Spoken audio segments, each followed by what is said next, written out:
안녕하세요. 오늘은 선순위 동거인이 있는 경매물건에 입찰하는 방법에 대해서 알아보도록 하겠습니다.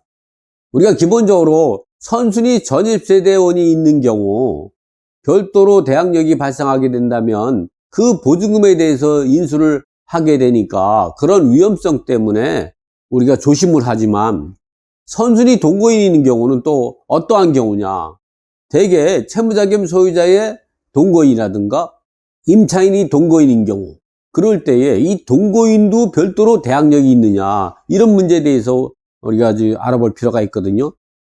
그러한 동거인에 대해서 알아보면 이렇습니다. 기본적으로 우리가 채무자 겸 채무자의 동거인, 이럴 때에는 채무자가 독립세대주가 되죠. 여기에 동거인으로 등재되는 거죠. 이럴 때 우리가 기본적으로 이 채무자는 대항력이 없지만 요 동거인은 별도로 대항력이 발생할 수 있습니다.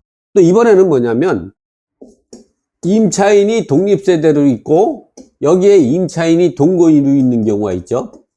이런 경우는 요 임차인이 삼촌이라든가 또는 이모라든가 이런 부분에 조카가 동거인으로 등재된 경우죠. 그렇다고 하더라도 그 임대인과 임대차 계약을 맺고 거주한다면 이 동거인도 별도로 대항력이 발생할 수 있는 것이죠. 이런 경우는 아파트가 이렇게 방이 3개라고 하면 그 방 중에 2개는 삼촌이 임차인으로서 거주하고 조카가 동거인으로 등재된 경우, 이럴 때에 이 조카도 별도로 대항력이 발생할 수 있는 것이죠. 이 경매물건도 그러한 사항입니다. 그래서 이 경매물건에 대해서 한번 분석해 보도록 하겠습니다. 이 물건은 역삼동에 있는 오피스텔인데 주거용으로 사용하고 있습니다. 방이 4개고 욕실이 2개죠. 그래서 전용 면적은 그 32.98평입니다. 이 상가나 오피스텔 같은 경우는, 상가 오피스텔은 이 전용 면적이 51% 정도 차지하고요, 공용 면적이 49%입니다. 그래서 대부분이 전용 면적 곱하기 2 정도 하면 대략 나오죠. 그래서 이거는 전용 면적이 32.98인데 분양 면적은 63평형입니다. 그러나 우리가 이제 아파트처럼 부를 때는 45평형이라고 이야기하죠. 그래서 가보면 주변 부동산에 가서 물어보면 45평형이라고 이야기를 하고 있습니다. 이 물건은 감정가 16억 천인데 실질적으로 16억 정도 갑니다. 이 물건이 왜 16억 가냐 하면은,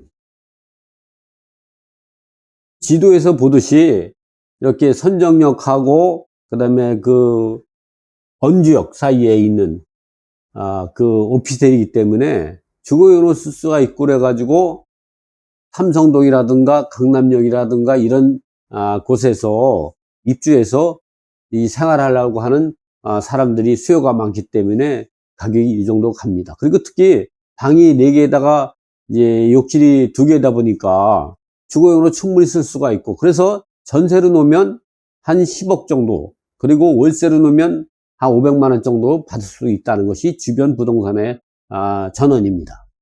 자, 다시 돌아가서 등기부를 보면 2015년 4월 30일 근저당이 말소 기준거래입니다. 그렇기 때문에 이 근저당보다, 즉 2015년 4월 30일 이전에 전입신고하고 있는 임차인이 있다면 대항력이 있을 수가 있죠. 그런데 임차인 현황을 보면은 임차인이 없고 전부 소유자가 점유한다고 표시되어 있습니다. 그러면 실제 소유자가 있는지를 전입세대 열람을 통해서 한번 분석해 보도록 하겠습니다. 전입세대 열람을 확인해 보니까 세대주가 전 아무개인데 이분은 채무자입니다.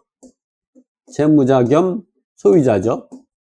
그런데 이분의 동거인으로 등재된 분이 김아무개죠.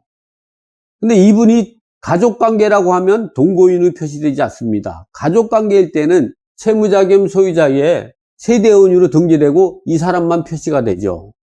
그래서 제가 이런 부분이 너무 이상해서 등기부를 확인해 봤습니다. 그 등기부에 보니까 이 김아무개가 강제경매 신청을 했습니다. 재산분할 청구 소송에 따라 이혼을 해가지고 재산분할 청구 소송에 따라서 확정 판결을 받고 그 판결문 갖고 강제경매 신청했죠. 그러면 이 동거인이 강제경매 신청한 그 배우자하고 같은 이름이라면 문제가 없겠죠. 그런데 문제는 이 사람의 이름과 강제경매 신청한 그 신청자하고는 다릅니다. 그러다 보니까 이 문제가 많이 발생할 수 있죠.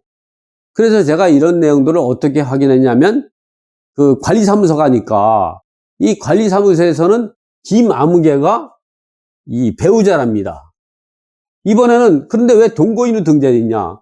우리가 이 부부관계일 때는 이 전 아무개의 동거인이 아니고 이 세대원으로 등재되고 전 아무개만 표시됐다가 이혼 소송에서 이혼이 확정 판결 내고 나서는 동거인으로 등재되죠. 왜냐면 전 아무개가 퇴거를 했다면 김아무개가 독립세대주가 되지만 전 아무개가 전입신고를 하고 계속 있다면 동거인으로 등재됩니다.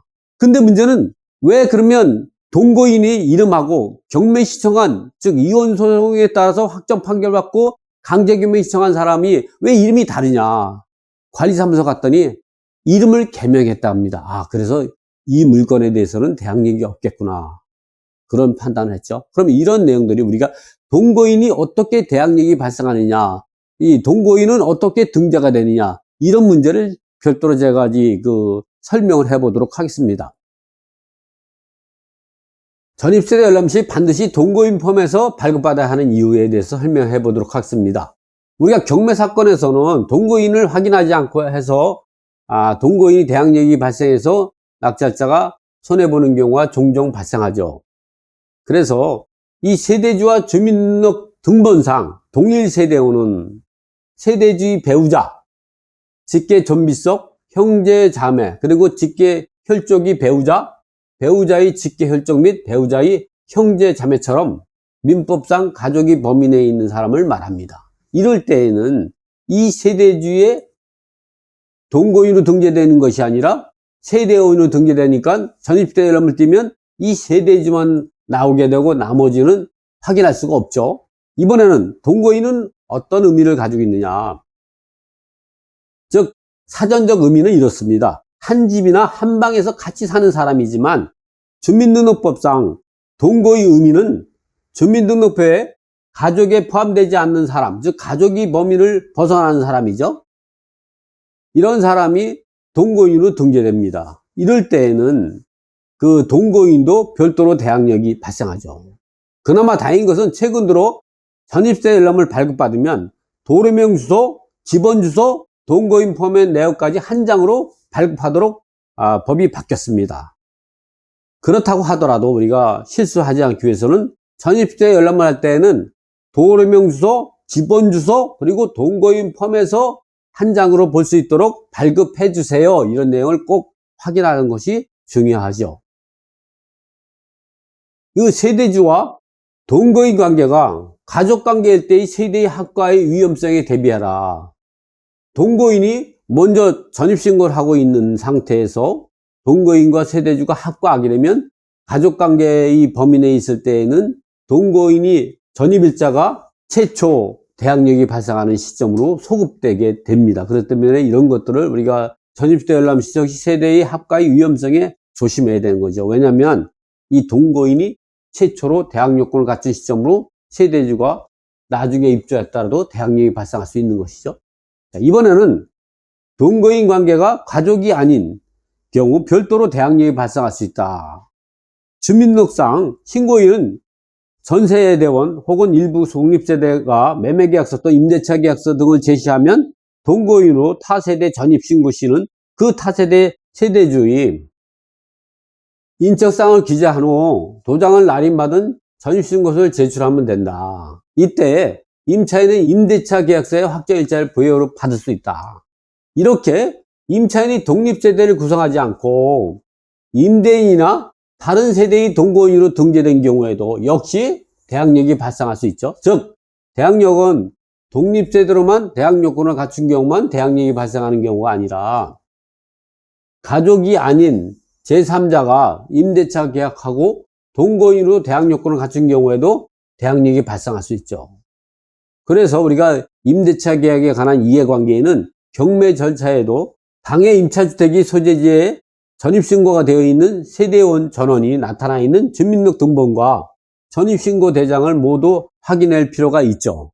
이와 같이 선순위 동거인이 있는 경우 그것이 등기부에 등기된 말소기준권보다 먼저 대항력권을 갖췄다면 대항력이 별도로 발생할 수 있기 때문에 주의합니다. 그러나 좀 전에 살펴봤던 경매 사건 같은 경우는 이 말소기준권리 이후에 이혼하고 그로 인해서 확정 판결되고 나서 동거인으로 등기된 경우는 대항력이 없다는 사실을 여러분에게 알려드리면서 선순위 동거인이 있는 경매물건에 입찰하는 방법에 대해서 강의는 이거로 마치도록 하겠습니다. 감사합니다.